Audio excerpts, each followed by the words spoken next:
আমার চ্যানেলে তোমাদের সকলকে স্বাগত। আজ আমরা ক্লাস 6-এর রায়ান মার্টিন প্রশ্নবিচিত্রা থেকে ভূগোলের দ্বিতীয় পর্যায়ক্রমিক মূল্যায়নের তৃতীয় স্কুল সলভ করব।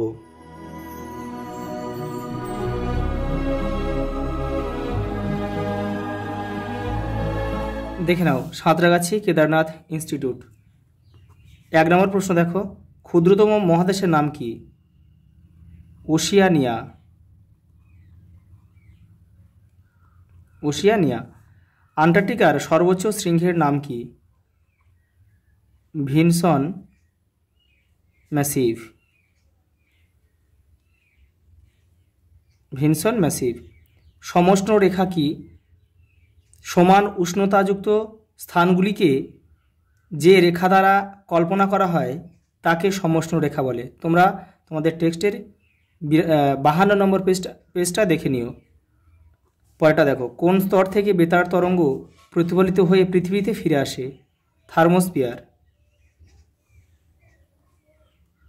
থার্মোস্ফিয়ার। পরেরটা দেখো, পৃথিবীর শীতলতম স্থানের নাম কি? ভস্টক বা ভস্টক। রাশিয়ায় এটা কিন্তু আবিষ্কার করেছিল। এটা আন্টার্কটিকায় অবস্থিত। এর উষ্ণতা হচ্ছে -89.2 ডিগ্রি সি। পরেরটা দেখো, পরেরটা রয়েছে ক্রিল কি? আন্টার্কটিকার সমুদ্রে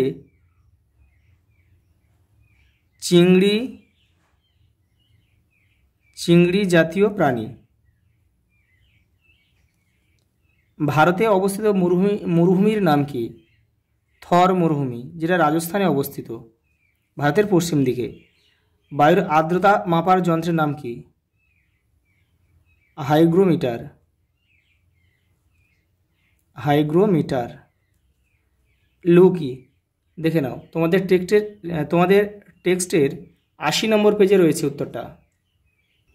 এই যে দেখে নাও, গরমকালে উত্তরপ্রদেশ, বিহার, উত্তর ভারতের কিছু অংশে দিনের বেলায় অত্যাধিক শুষ্ক ও উষ্ণ বায়ু প্রবাহিত হয়, যার নাম লু। পরের প্রশ্ন দেখো, ভারতের কোথায় সিংহ দেখা যায়? গির অরণ্যে। কোথায় অবস্থিত? গুজরাট। পৃথিবীর মধ্যে সবথেকে বেশি বৃষ্টিপাত হয় কোথায়? মৌসিনরাম।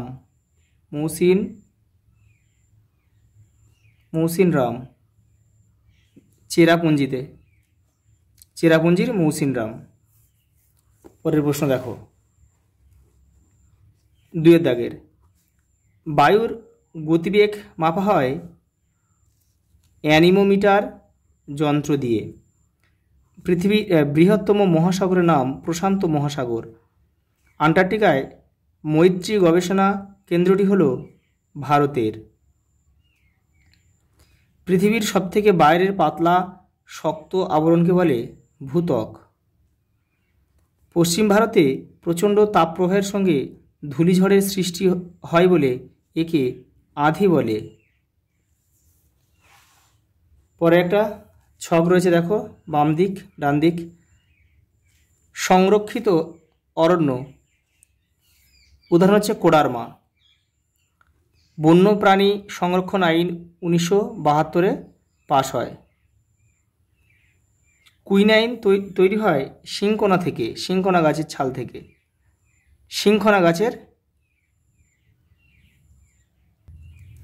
কুইনাইন তৈরি হয় সিংকোনা গাছ থেকে। দক্ষিণ মেরুতে প্রথম মানুষ পৌঁছায় 1911 সালে। আর রেসারপিন তৈরি হয় সর্বগন্ধা থেকে। পরেরটা দেখো, 4 দাগের সঠিক শব্দের শেষে হ্যাঁ ও ভুল শব্দের শেষে না লেখো। মাউন্ট এরেবাস আন্টার্কটিকার জীবন্ত আগ্নেয়গিরি। এটা সঠিক বাক্য। প্রতি 100 মিটার উচ্চতায় 6.5 ডিগ্রি সেলসিয়াস হারে তাপমাত্রা কমে যায়। এটা 100 হবে না, এটা ভুল আছে, এটা হবে 1000 হবে, এটা না লিখতে হবে। বায়ুর চাপ মাপার যন্ত্রের নাম 14 ব্যারোমিটার। এটা ঠিক আছে। পশ্চিমবঙ্গের আবহাওয়া অফিস সদর দপ্তর হলো আলিপুর। ঠিক আছে, এটাও ঠিক আছে।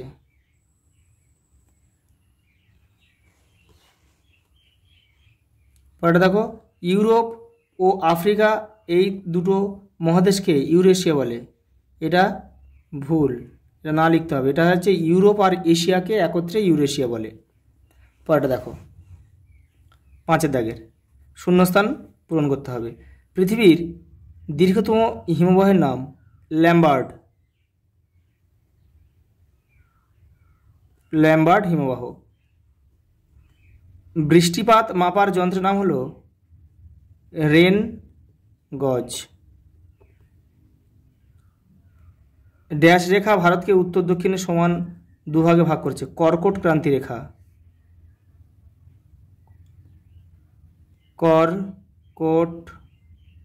কর্কট ক্রান্তি রেখা। পরেরটা দেখো, পশ্চিমঘাট পর্বতের পূর্ব ঢালে বৃষ্টি কম হয় বলে একে বলে বৃষ্টির ছায়াঞ্চল। বৃষ্টির ছায়াঞ্চল। 100 ডিগ্রি সি এর মান হবে ফারেনহাইট স্কেলে 212 ডিগ্রি ফারেনহাইট। পরের প্রশ্ন দেখো, 6 দাগের জলচক্র কাকে বলে? দেখে নাও। এই যে এখান থেকে এই পর্যন্ত। পরের প্রশ্ন দেখো, প্যানজিয়া ও প্যান্থালাসা কি? তোমাদের টেক্সটের 35 নম্বর পেজে রয়েছে কিন্তু। এই যে এখান থেকে এটা পুরোটা লিখতে হবে। পরের প্রশ্ন দেখো, অ্যালবেডো কাকে বলে? দেখে নাও। এই যে এই আগত সৌর বিকিরণের এখান থেকে এই পর্যন্ত লিখতে হবে, একে বলে অ্যালবেডো।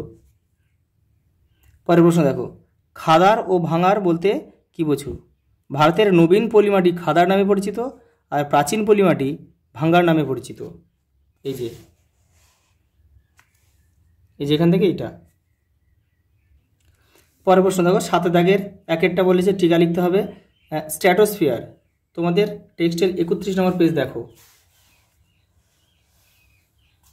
এই যে স্ট্র্যাটোস্ফিয়ারের উপরে এখান থেকে কিন্তু লিখতে হবে, তোমাদের এই পর্যন্ত লিখতে হবে। পরের প্রশ্ন দেখো, আবহাওয়া ও জলবায়ুর মধ্যে পার্থক্য লেখো। দেখে নাও। এই যে আবহাওয়া ও জলবায়ুর পার্থক্য। পরের প্রশ্ন দেখো, কি কি কারণে অরণ্য আমাদের বন্ধু? দেখে নাও। এই যে এই কারণগুলো হচ্ছে এই। পরের প্রশ্ন দেখো, বিশ্ব উষ্ণায়ন কাকে বলে? পরিবেশের উপর এর প্রভাব কতটা? দেখে নাও। এই যে এই পর্যন্ত হচ্ছে বিশ্ব উষ্ণায়ন কাকে বলে, এখান থেকে এই পর্যন্ত, আর এর প্রভাব বা ফলাফল হচ্ছে এই পর্যন্ত। পরের প্রশ্ন দেখো, 8 দাগের পৃথিবীর তাপমণ্ডলকে কয়টি ভাগে ভাগ করা যায় ও কী কী? প্রত্যেক তাপমণ্ডল সম্পর্কে সংক্ষেপে লেখো। দেখো